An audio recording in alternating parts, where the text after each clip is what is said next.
अस्सलाम वालेकुम व्यूअर्स, मैं हूं आपका होस्ट अहमद हनीफ और आप देख रहे हैं मिस्टर एजुकेशन। आज की इस वीडियो में आपको 10th क्लास के उर्दू के पेपर को वक्त पर हल करने का बेहतरीन तरीका बताऊंगा। ये वीडियो क्लास 10th के स्टूडेंट्स के लिए है। इससे लास्ट वीडियो में मैंने क्लास 9th के स्टूडेंट्स का उर्दू का पेपर वक्त पर मुकम्मल करने का तरीका बताया था और आज के वीडियो में आपको क्लास 10th का उर्दू का पेपर वक्त पर मुकम्मल करने का बेहतरीन तरीका बताऊंगा।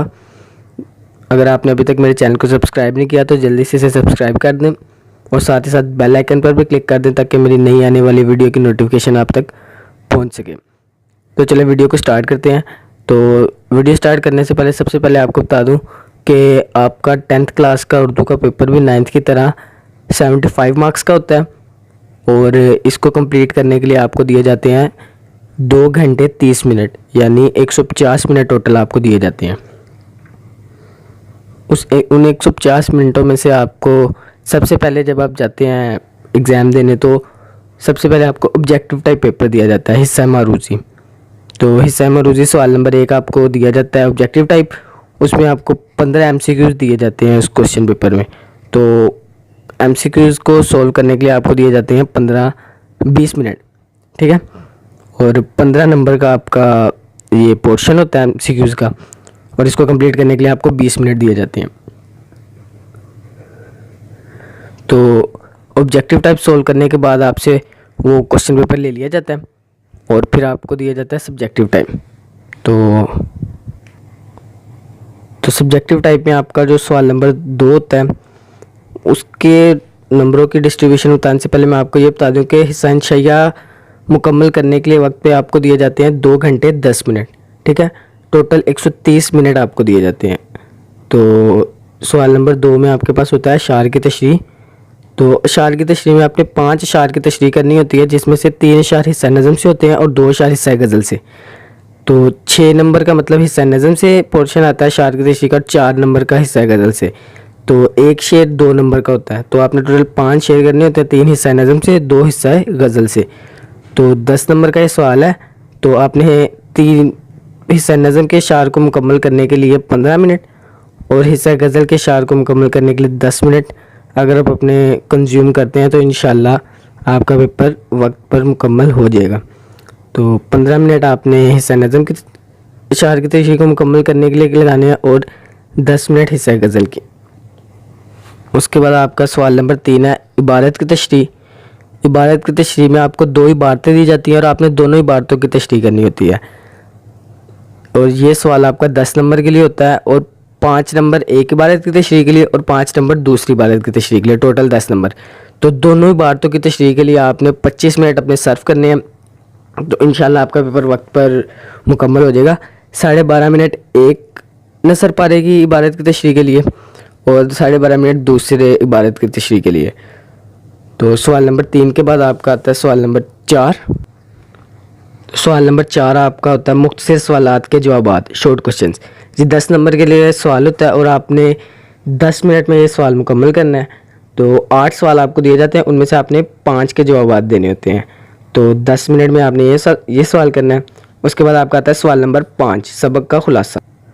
सबक के खुलासे में आपको 2 सबक दिए जाते हैं, उनमें से आपने किसी एक सबक का खुलासा लिखना होता है। 5 नंबर का ये सवाल होता है और 15 मिनट में आपने सबक का खुलासा मुकम्मल करना है। तो अगर आप 15 मिनट में मुकम्मल करेंगे तो इंशाल्लाह आपका पूरा पेपर वक्त पर हल हो जाएगा।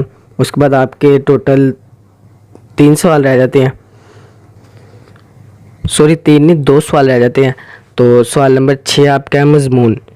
तो मजमून आपका ये सबसे अहम तरीन सवाल है, इसी में बच्चे ज़्यादातर अपना टाइम कंज्यूम कर देते हैं जिसकी वजह से उनका पेपर टाइम पर मुकम्मल नहीं हो पाता। तो ये आपका 15 नंबर के लिए सवाल होता है। सबसे ज़्यादा मार्क्स इसी सवाल के हिस्सा इंशाइया में। तो 15 नंबर का ये सवाल है। तो इस सवाल को मुकम्मल करने के लिए आपने 40 मिनट अपने कंज्यूम करने हैं और ये तब भी 40 मिनट में मुकम्मल हो सकता है जब आपकी प्रैक्टिस अच्छी होगी। तो अकेडमीज़ वगैरह में, स्कूल्स वगैरह में, टेस्ट सेशन में आपने यही कोशिश करनी है कि 40 से 45 मिनट में आपने ये सवाल मुकम्मल करना है। और इस सवाल के लिए आपने कम अज़ कम 4.5 सफ़ात तो लाजमी लिखने हैं ना, 4.5-5 ये स्टैंडर्ड है, लाजमी लिखने हैं ये वाले तकरीबन 5 सवाल, 4.5 से 5 सवाल लाजमी लिखना है। बाकी 6 लिख दें तो क्या ही बात है, मैं कहता हूँ। तो 4.5 से 5 तो आपने लाजमी लिखने हैं, ठीक है। तो 40 मिनट आपने सवाल करना है, 15 मिनट का सवाल है। तो इसका एक सिमेट्री होती है, एक तरीका होता है लिखने का कि आपने जिस भी टॉपिक के बारे में दिया गया, आपने पहले उसका इंट्रोडक्शन लिखना है। ये नहीं है कि जी पहले उसका इख्तिताम लिख दिया, इख्तिताम पे क्या क्या बातें हुई हैं ये लिख दिया, इस तरह नहीं लिखना है। आपने पूरे एक सिमेट्री के साथ लिखना है। इंट्रोडक्शन, फिर मिडल में जो बातें हुई हैं वो लिखनी है, फिर इख्तिताम पे जो बातें हुई हैं वो लिखनी है। लेकिन सबसे अहम सबसे अहम ये है कि आपने हवाला जात लाजमी लिखने हैं, क्योंकि अगर आपने इस सवाल में 15 नंबर पूरे लेने हैं तो हवाला जात लाजमी लिखने हैं। और इसके बाद आखिरी सवाल है आपका सवाल नंबर 7, तफहीम इबारत, ठीक है। ये भी 10 नंबर का सवाल है और इसको आपने मुकम्मल करने के लिए 10 मिनट ही अपने कंज्यूम करने हैं। 5 सवाल दिए जाते हैं और 5 ही के जवाब देने होते हैं आपने। एक इबारत आपको दी जाती है, उसी में से 5 सवाल बने होते हैं और आपने उन्हीं 5 सवालों के जवाब देने होते हैं, ठीक है। अगर आप जो टाइम डिस्ट्रीब्यूशन आपको बताई है, अगर आप उस पर अमल करते हैं, उसे फॉलो करते हैं, तो इंशाल्लाह आपका पेपर वक्त पर मुकम्मल हो जाएगा और 5 मिनट बच भी जाएंगे, ठीक है। तो जो 5 मिनट बच जाएंगे वो आप पे डिपेंड करता है, आपने उन्हें किस तरह कंज्यूम करना है, किस तरह आपने यूटिलाइज़ करना है। तो उम्मीद करता हूँ कि आज की वीडियो आपको पसंद आई होगी। अगर वीडियो पसंद आई हो तो इसे लाइक करिएगा, शेयर लाजमी करिएगा ताकि दूसरे स्टूडेंट्स भी इससे मुस्तफ़ीद हो सकें, और मेरे चैनल को सब्सक्राइब करिएगा ताकि मेरी नई आने वाली वीडियो की नोटिफिकेशन आप तक पहुँच सके। तो मेरी नेक्स्ट आने वाली वीडियो तक के लिए अल्लाह हाफिज़।